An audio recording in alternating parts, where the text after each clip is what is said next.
Over there!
Before surrender!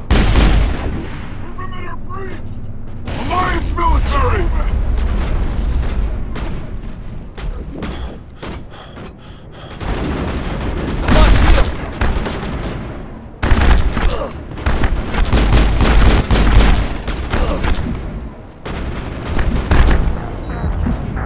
Move it!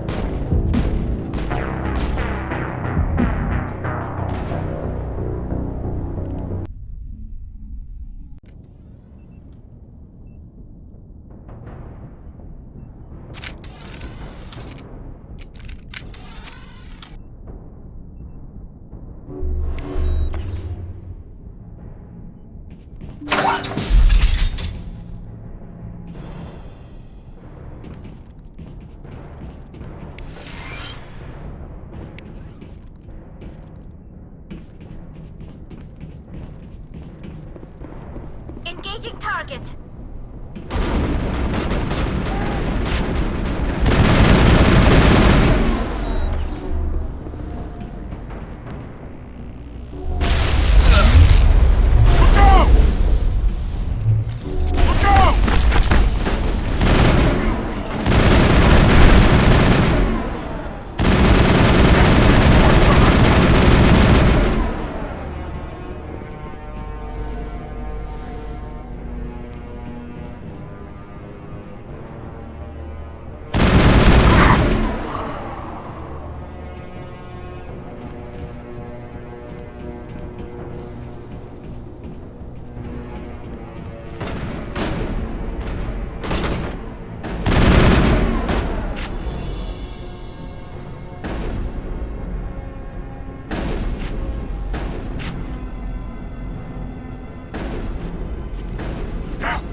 Move it!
Die!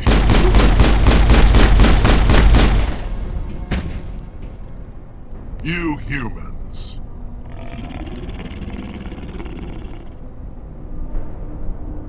You're almost more trouble than you're worth. I'm just getting started. Predictable, but this is over. I'm leaving this asteroid. If you try to stop me, I'll detonate these charges, and your helper and her friends are all going to die. I can't just let you go, Balak.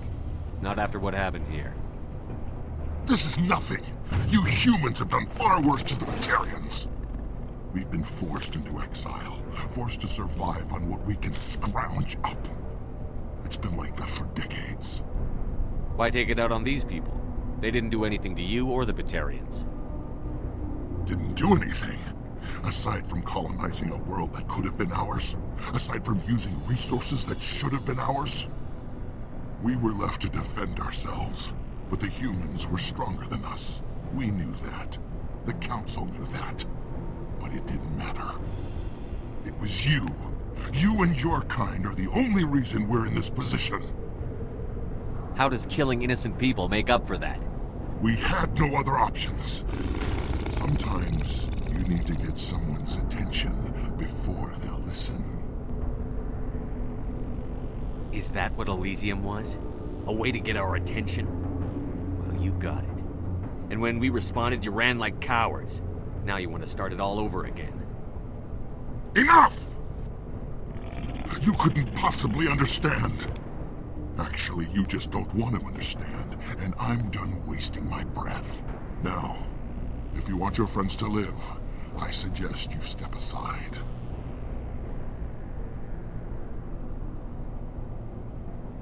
You can go.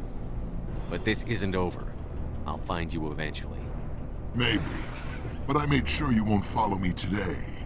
Those charges are still on a timer. Better hurry if you want to save your friends. All clear.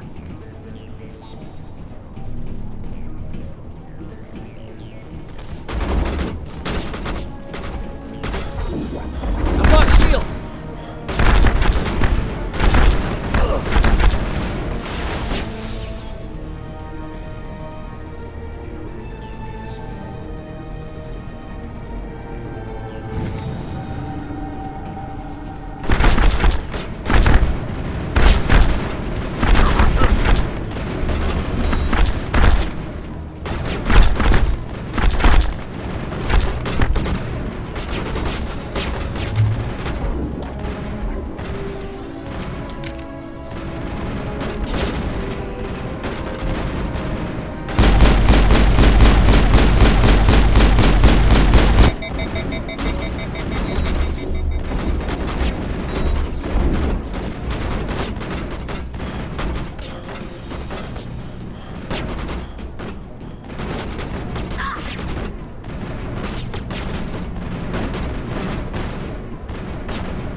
Lost shield!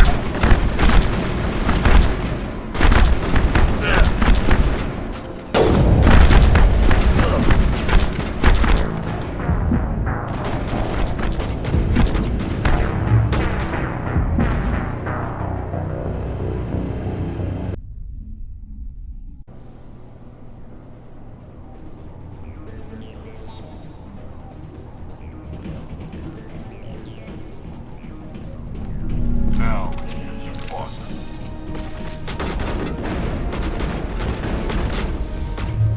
Powering up.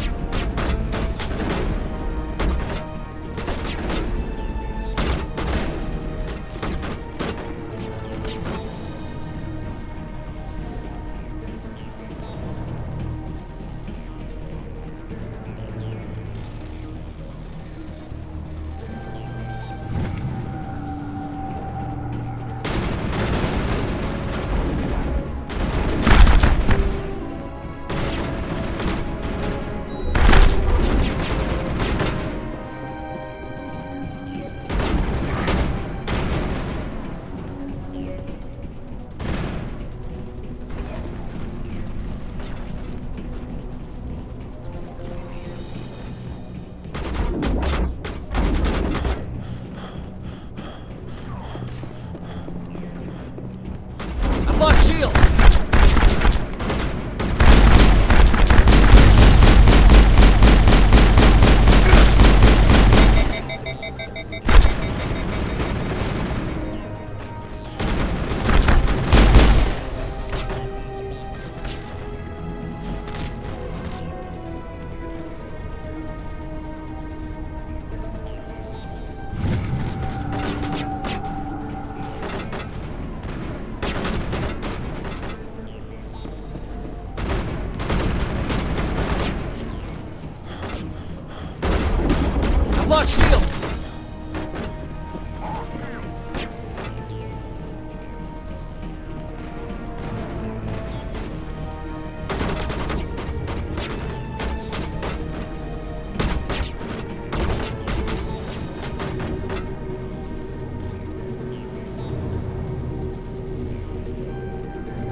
Is that all right? Letting him go was better than the alternative. I thought you were going to stay someplace safe. There might have been something I could have done to help. I thought I should be here. I know this asteroid better than anyone. You did it. Another hour and our course would have been irreversible. I ran the numbers, Shepard. X-57 would have struck near the capital city, the most densely populated region. But that's not going to happen, thanks to you. Is Katie in here? Is she all right? Is her team? Balak was holding them hostage. I let him go to save them. Let a terrorist go or sacrifice innocent lives. I'm glad that's not a choice I had to make. Is that... Will you get in trouble for that? I mean, he could do the same thing somewhere else, couldn't he? The Alliance has a whole navy full of people like me, waiting to take him down. We'll be watching. Shepard, thank you for my grandchildren's lives. I don't think I'll stick around, though. Not with the team gone. Too many ghosts. It's time for me to get back and spend some time with my family. Before I go, I'd like to offer you something. Maybe you'll have more use for it than I will. As lead engineer, I get some quality items. Take your pick. You've earned it.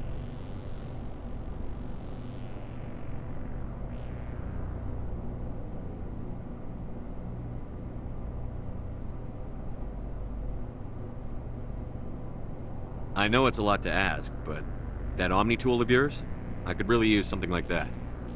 Shepard, I think I mentioned that you saved my kids and grandkids. What's an Omni tool compared to that? Take it, with my blessing. I hope you get good use out of it. One more thing. You asked me to look into your missing engineers? Have you found them?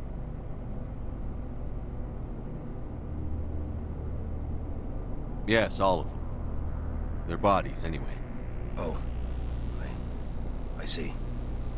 Well then, I guess it's better than not knowing. Take care of yourself. Be well, Shepard. We owe you.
I can't believe you let Balak go.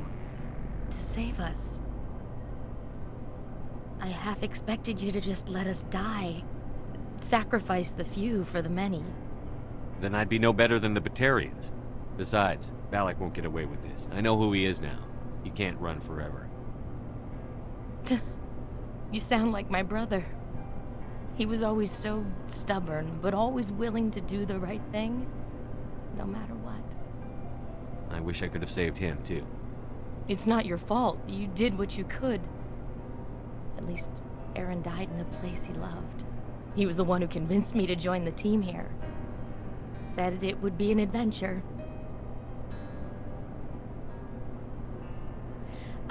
I don't mean to sound ungrateful, but I should see to Aaron. I understand. You've been through enough today. I'll get out of your way. Thank you. Oh, I don't even know your name. Shepard. Commander Shepard. Thank you, Commander Shepard. You're not exactly what I expected, but thank you. That was a brave thing you did, Kate. Contacting me on the radio, risking your life. Stubborn and determined runs in the family. My father was in the Alliance back on Earth. I think he was disappointed none of us kids signed up, but he'd be proud of Aaron. Sorry. That was a brave thing you did, Kate.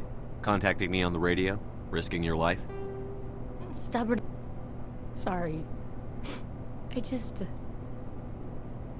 How did the asteroid get all the way over here? Why wasn't someone alerted sooner? The asteroid was scheduled to arrive in a day or two. Balak just sped it up. This rock is full of valuable minerals, but it was too far from Terra Nova to be profitable, so we attached some fusion rockets to it and drove it back. It was all going smoothly until... We'll get everything back to normal soon enough. Almost everything. What can you tell me about the Batarians? What were they hoping to achieve with all this? I don't even think they knew. When they first arrived, they were talking about getting us back to their ship. They wanted to sell us as slaves. When Balak showed up, everything changed. It was his idea to redirect the asteroid. Said it was the will of the Batarian Rebellion, whatever that is. They followed him quickly enough, but I don't know. I don't think they're all as fanatical as he was. You've been through a lot. I'll get out of your way. So long, Kate. I appreciate that, Commander. Goodbye.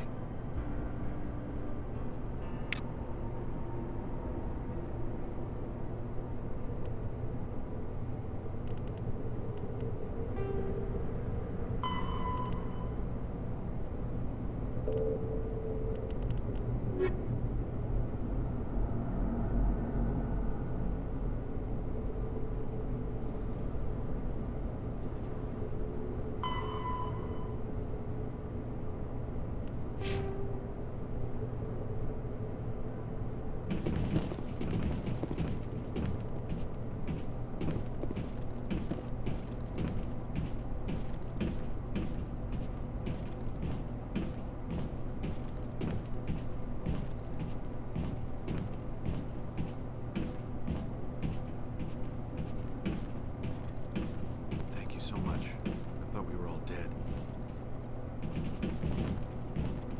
Thank you again, Commander. You've done more than you know.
can't imagine how much you've done, for all of us.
If anyone has to take over for Captain Anderson, I'm glad it's you.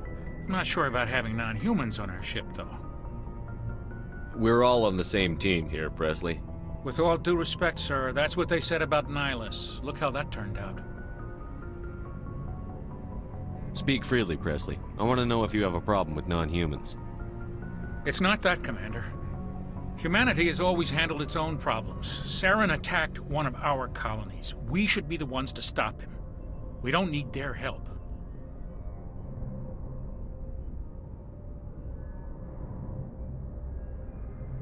This is bigger than humanity. Saren's a threat to every species in the galaxy, and I'll welcome anyone who wants to help me bring him down. I guess so. Maybe I'm just stuck in the old ways of thinking. But don't worry, Commander, this won't be a problem. How did you end up assigned to the Normandy? I signed up with the Alliance as a navigator right out of school, following in my grandfather's footsteps, I guess. My first posting was on the Agincourt. We were at Elysium during the Skillian Blitz. A massive fleet of alien raiders hit the colony, trying to wipe it out. They had the numbers, but their ships were no match for an Alliance frigate. It was a slaughter. We couldn't even keep track of how many ships they lost. How'd you end up on the Normandy? I got my officer's commission after Elysium. Must have made an impression on the right people. Captain asked for me when he was picking his crew. How did you end up assigned to the Normandy? I signed up with the Alliance. They had the numbers, but their ships were no match for an Carry on, Alliance. Presley. Yes, sir.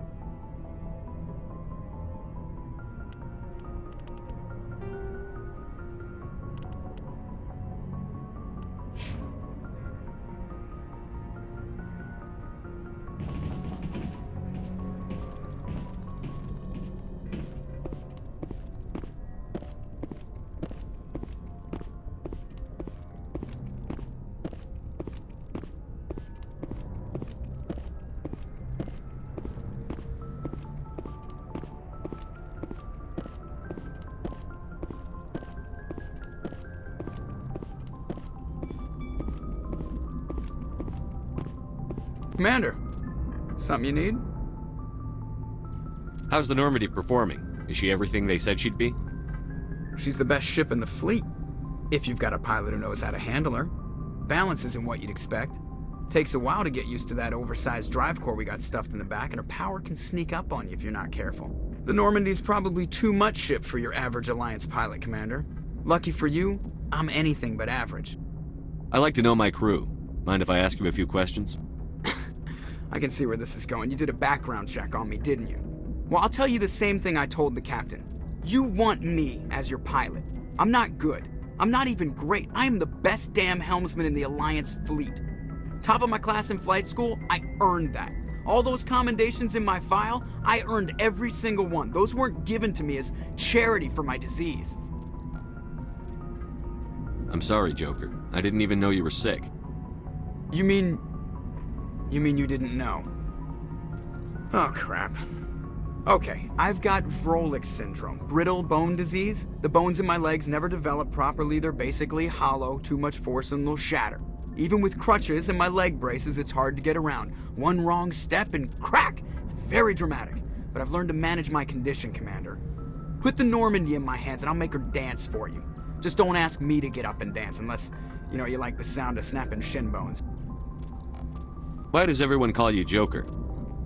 It's a lot shorter than saying Alliance Flight Lieutenant Jeff Moreau. Plus, I love to make little children laugh. I was just thinking how much you remind me of Santa Claus. Look, I didn't pick the name. One of the instructors in flight school used to bug me about never smiling. She started calling me Joker, and it stuck. Why didn't you ever smile? Hey, I worked my ass off in flight school, Commander. The world's not gonna hand you anything if you go around grinning like an idiot. By the end of the year, I was the best pilot in the academy, even better than the instructors, and everybody knew it. They'd all got their asses kicked by the sickly kid with the creaky little legs. One guess who was smiling at graduation? I need to know more about this Vrolik syndrome if I'm putting my ship in your hands. Yeah, of course you do. It's an extremely rare condition. Nobody knows exactly what causes it. Genetic, maybe.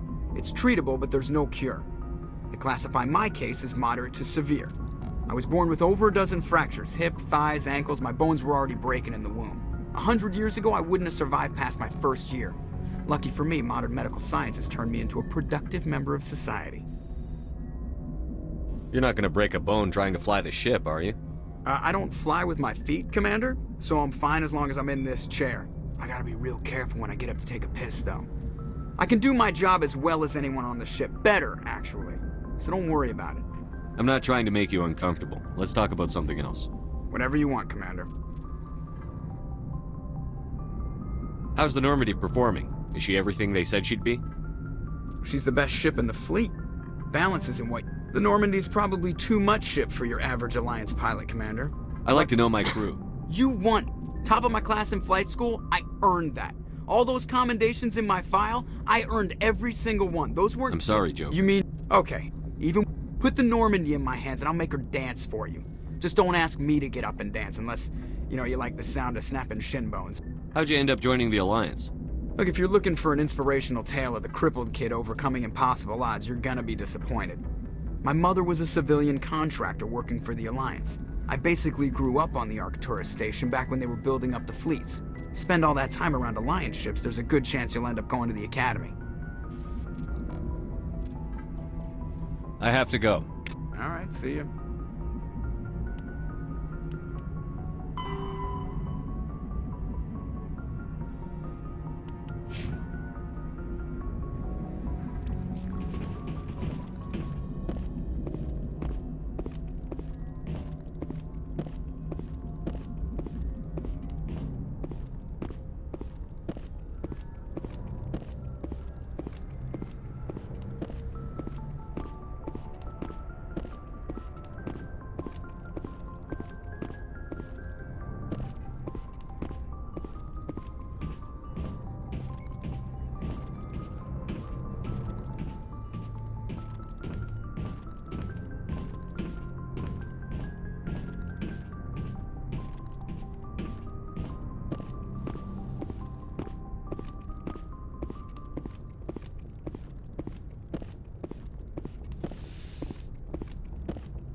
Anything you need, Commander?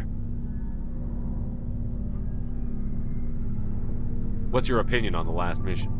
I don't see how we could have done things any better. At least not without getting to Eden Prime sooner. And we were on the scene faster than any other Alliance ship could have been. Just trying to get a sense of where the crew's at. Thoughts? I've wasted enough of your time for now, Commander. We'll have time for personal debriefings later. We'll talk another time, Lieutenant. Commander?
Yes, Commander? Is there something you need? How did you end up serving on an Alliance ship? I enlisted right out of med school. Earth always seemed boring to me. Too safe, too secure. I figured the colonies were teeming with exotic adventure. I wanted to travel the stars, tending the wounds of tough soldiers with piercing eyes and sensitive souls. Turns out military life isn't quite as romantic as I'd imagined. But humanity needs the Alliance if we want to keep expanding through the Traverse, and the Alliance always needs good doctors. So I stayed on to do my part. I should go. Goodbye, Commander.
Commander, you know that Quarian, Tali?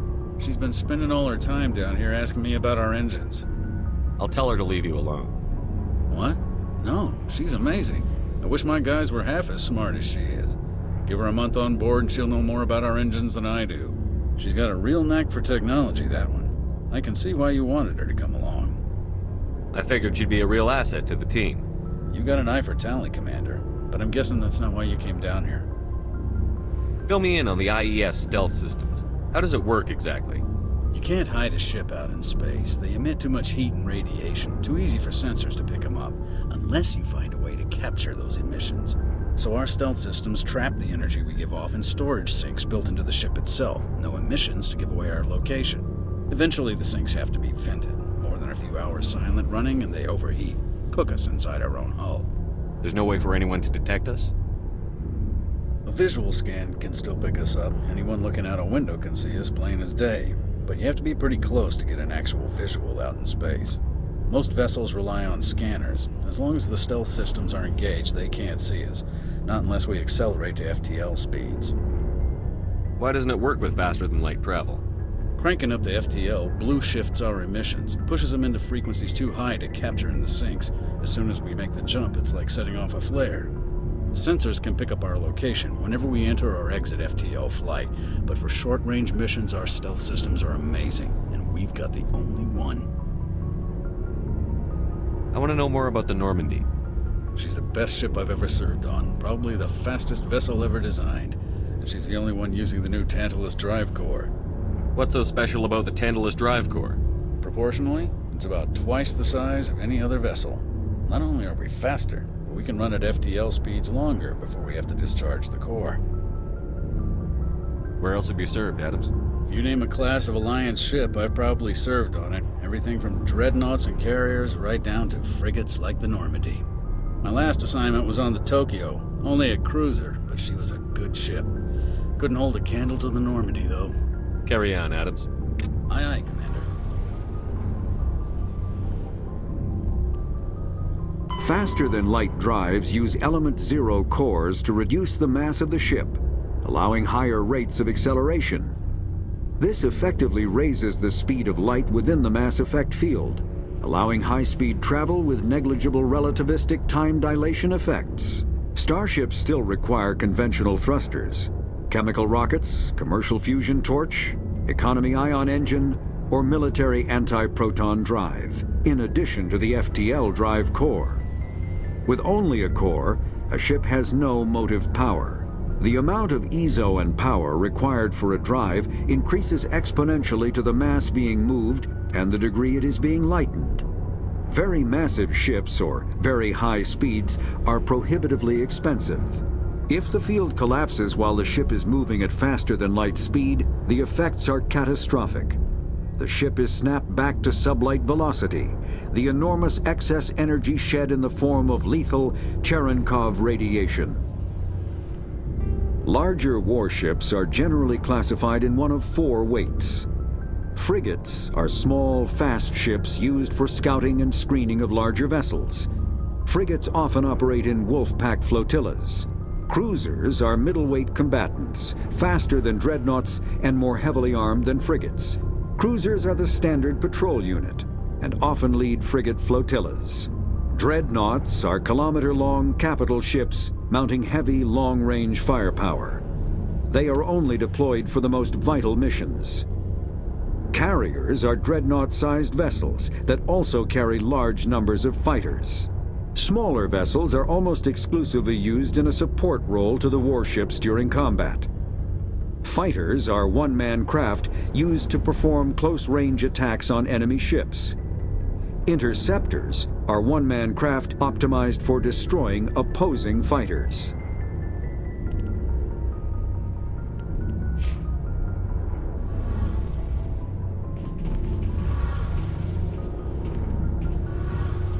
Your ship's amazing, Shepard. I've never seen a drive core like this before. I can't believe you were able to fit it into a ship this small. I'm starting to understand why you humans have been so successful. I had no idea Alliance vessels were so advanced. The Normandy's a prototype. Cutting-edge technology. A month ago, I was patching a makeshift fuel line into a converted tug ship in the flotilla. Now, I'm sitting on board one of the most advanced vessels in Citadel space. I have to thank you again for bringing me along. Traveling on a vessel like this is a dream come true for me. I had no idea you found ship technology so interesting. It comes with being a Quarian. The migrant fleet is the key to the survival of my people. Ships are our most valuable resource. But we don't have anything like this. We make do with cast-offs and second-hand equipment. We just try to keep them running for as long as we can. Some of the fleet's larger vessels date all the way back to our original flight from the Geth.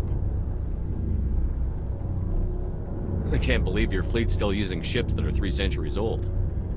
They're constantly being repaired, modified, and refitted. They aren't pretty, but they work. Mostly. We've tried to make ourselves as independent as possible on the flotilla. Grow our own food, mine, and process our own fuel. But some things we just can't make on our own. A patch to maintain the hull integrity requires raw materials we just don't have. That's why our pilgrimages are so important. I want to know more about the pilgrimage. When my people reach maturity, we leave our birth ships and seek acceptance with a new crew. It's necessary to maintain genetic diversity among the fleet. But no ship wants to accept someone who will be a burden on them. So, to prove our worth, we embark on a pilgrimage. We set out alone, leaving the flotilla and our families behind us. We only return once we have found something of value we can bring back to the fleet. This is presented as a gift to the captain of the respective ship we wish to join. If the gift is accepted, we are welcomed into the crew. Can a captain choose to reject the gift? That doesn't happen often. Most captains are eager to increase the size of their crew. It increases their own standing in our society. Even when a gift is not particularly valuable, the captain usually accepts it out of a sense of tradition. However, there is a stigma to presenting a substandard gift. It's not the best way to make a good impression on a new community. Most pilgrims don't return until they find something worthwhile. I can't believe they just send you off alone. It's not like they just cast us out. Before we leave, we are given lessons in how to survive outside the flotilla, and given gifts to help us on our journey. We also receive implants to fight off sickness and disease. Generations of living in an isolated and highly controlled environment have left our immune systems weaker than most. By the time we leave the fleet, we are well equipped for the pilgrimage. This is a rite of passage for all Quarians. If it were dangerous, our numbers would suffer. Virtually every pilgrimage ends with a triumphant return and the ritual presentation of the gift to one of the fleet's captains. I want to talk about something else. Like what? I want to know more about the Geth. I doubt I can tell you anything you don't already know. It's been almost 3 centuries since they drove my people into exile. All I know is the story of their origins, what they were when we created them, and how they turned on us. Interesting. The Geth were originally created to serve as an automated manual labor force. Initially, their intelligence was as limited as any VI. Over time, we made small modifications to their programming to allow them to perform more varied and complex tasks, bringing them closer and closer to true AI status. How come the Council didn't step in and stop you? This wasn't true AI research. We may have been skirting the bounds of the law, but we never did anything that was actually illegal.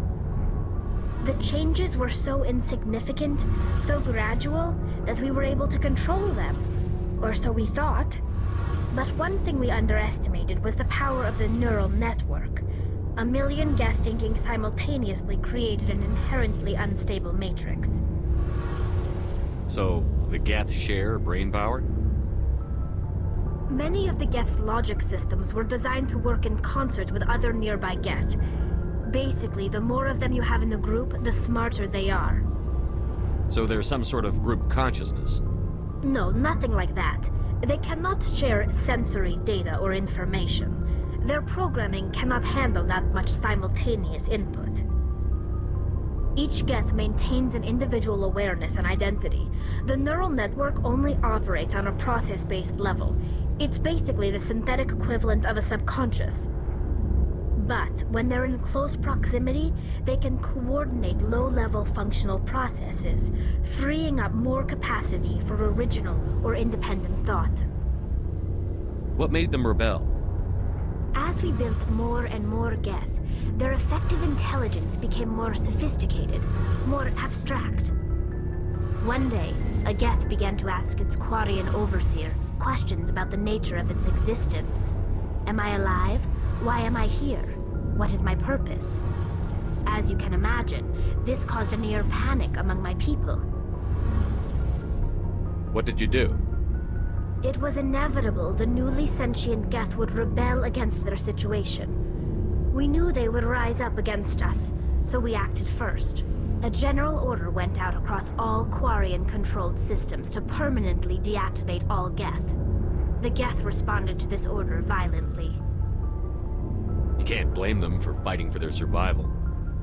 We had no other choice. The Geth were already on the verge of revolution. By acting quickly, we had a chance to end the war before it began.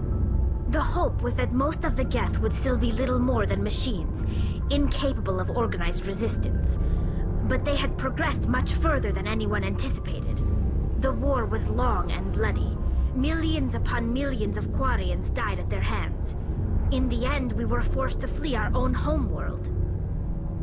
We feared the Geth would pursue us, but they never came beyond the Veil. Now we drift through space, exile searching for a way to reclaim what was once ours. Tell me about your people. Our lives aren't easy. Resources are scarce, and we are constantly on the move. Everything we do must in some way contribute to the continuation of the migrant fleet. There are 17 million Quarians in the flotilla, and each of us relies on the others for survival. The bonds among my people are strong. Unfortunately, we have had to surrender many of the freedoms and civil liberties other species take for granted. What kind of freedoms? Well, it's illegal for parents to have more than one child. If our population grows too much, it would strain our resources to their breaking point. Of course, we also can't allow our numbers to become too few. If our population is in decline, the rule against single births is temporarily repealed. In extreme cases of population decline, incentives are even offered to encourage multiple births, though the Conclave hasn't had to take such measures in nearly a century. That's your government. The Conclave is our civilian branch of government. Each ship can elect a representative to serve on the Conclave and make decisions that affect the fleet as a whole. On matters that affect an individual ship, however, the captain has the final say. It's a tradition that dates back to the early days, when the fleet was governed by martial law. Fortunately, most captains nowadays are smart enough to have an elected council from their crew to give them advice and guidance. So the ultimate power rests with elected officials. In practice, the Conclave and the respective council for each ship tend to set the rules that govern our daily lives. But in theory, we are still under military jurisdiction. The 5 top-ranking military officials in the fleet serve on the Admiralty Board. These 5 have the power to overrule any decision by the Conclave in case of emergency. To do so requires unanimous agreement among the Admiralty, and they can only do this once. After that, the entire board must resign their posts. It's a safeguard that served us well. In nearly 3 centuries, the Admiralty Board has only overruled the Conclave 4 times. I should go. See you later.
Looking for supplies?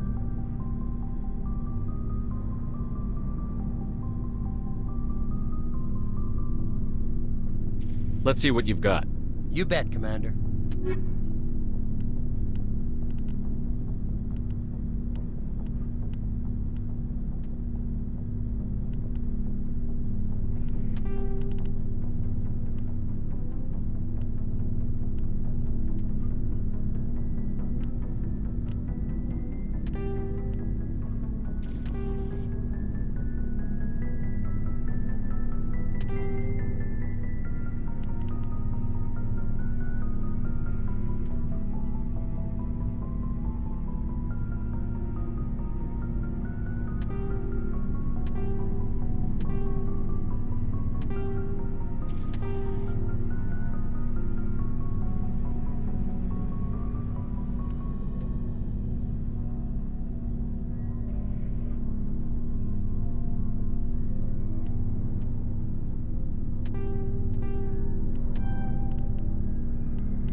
Thanks for bringing me on board, Commander.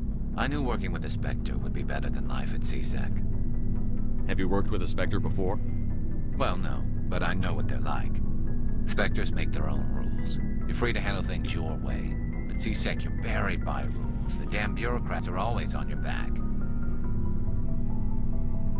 Being a Spectre does have its advantages. Exactly my point. If I'm trying to take down a suspect, it shouldn't matter how I do it, as long as I do it. But CSEC wants it done their way. Protocol and procedure come first. That's why I left. So you just quit because you didn't like the way they do things? There's more to it than that. It didn't start out bad, but as I rose in ranks, I got saddled with more and more red tape. CSEC's handling of Saren was typical. I just couldn't take it anymore. I hate leaving. I hope you made the right choice. I'd hate for you to regret it later. Well, that's sort of why I teamed up with you. It's a chance for me to get off the Citadel, see how things are done outside CSEC. Either way, I plan to make the most of this. And without CSEC headquarters looking over my shoulder, well, maybe I can get the job done my way for a change. If getting the job done means endangering innocent people, then no. We get the job done right, not fast. Got it? I wasn't trying to. I understand, Commander.